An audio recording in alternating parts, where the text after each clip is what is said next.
वर्षेर ऊर्ध्व हेब सरी पारुनी प्रधानमंत्री सड़क योजना निर्माण होता रास्ता काम। रास्तार कादुआ पचपच होउछि। साधारण लोके चलिकी जिबा आसिबा असंभव होई पड़ितबा जणा पड़िछि। बारंबार अभियोग पर भी होई पारुनी रास्ता निर्माण कार्य। ठिकादार जानी शुणी निज इच्छा मुताबक कार्य करुथबा अभियोग होउछि। एमिति रास्ता देखिबाकू मिलिछि फिरिंगिया ब्लॉक सुमेरुबंध पंचायत सुमेरुबंध ठारू किलुरपंगा देई मिंगुनपद जाउथबा रास्तारे। एही रास्ता उपांत अंचलवासी तथा सुमेरुबंध पंचायतर जनसाधारण यातायात समस्या दृष्टिकोण गत 21-22 आर्थिक वर्ष रे सरकार तरफ अनुमोदन करा जाई टेंडर माध्यम जड़े ठिकादार को कार्यदक्ष प्रदान करा जायछि। किंतु ठिकादार ठीक भाव में काम को गुरुत्व देउनथबा बेले दीर्घ वर्षर ऊर्ध्व समय बीती जाइथिले मध्य आज पर्यंत केवल रास्ता उपरे माटी पकाई रखिथिबारु यातायात रे बहु समस्या देखा जायछि।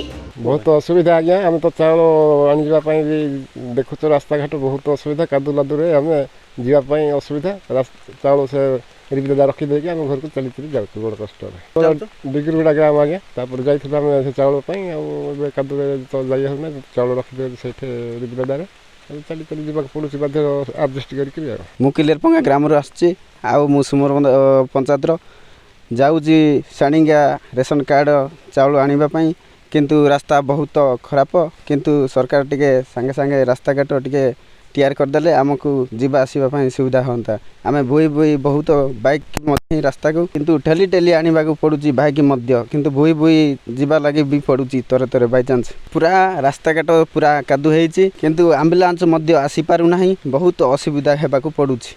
सुमेरुबंध ठारू किलुरपंगा 5 किलोमीटर होइथा बेले किलुरपंगा ठारू मिंगुनपदर 3 किलोमीटर समुदाय 8 किलोमीटर रास्ता कार्य चली।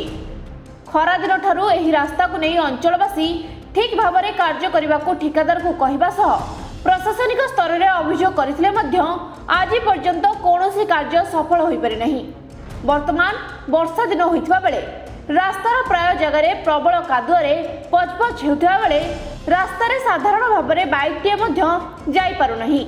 मो विल्सन दिगाल आमर सुमेरुबंध पंचायत डमांगपद्र ग्राम रु आसी मु चाउल आने को जाइली साड़िंगा पंचायत रू आम गाँव में रास्ता जेहेतु खराब होती तेणुक आम गाँव को चाउल आसूना आम साड़िंगा पंचायत रू चाउल आने को जाऊँ आ देखिपे रास्तार अवस्था जहाँ आम चाउल आनी पारना आउे पाख गाँ रेबिलादारे रखिकी चाउल आम आसूलु एमतीका तुम जानूे केते परिस्थिति आम गति करूँ पंचायत होगी बहुत वर्ष है किंतु रास्ता गोटे आसी पारि ना।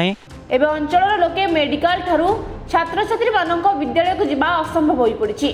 प्रायतः काम साड़िंगिया पंचायत उपर निर्भर करथबा बेले फिरिंगिया ब्लॉक को मध्य आसिबा असंभव हो पड़ी।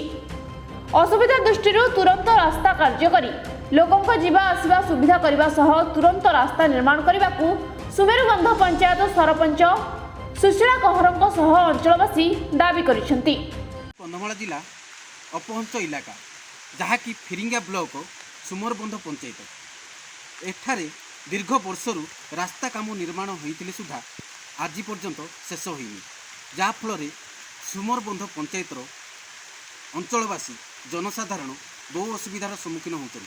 रास्ता संपूर्ण कादुआ होइकी पड़ी रही किंतु प्रशासन को एपर्यंत दृष्टि पड़ुनी तेणु सरकार तुरंत रास्ता मरामती करने सहित रास्ता निर्माण पर ग्रामवासी दाबी कर। कंधमाल जिलूर मनोज कुमार साहू रिपोर्ट विश्ववाणी लाइव।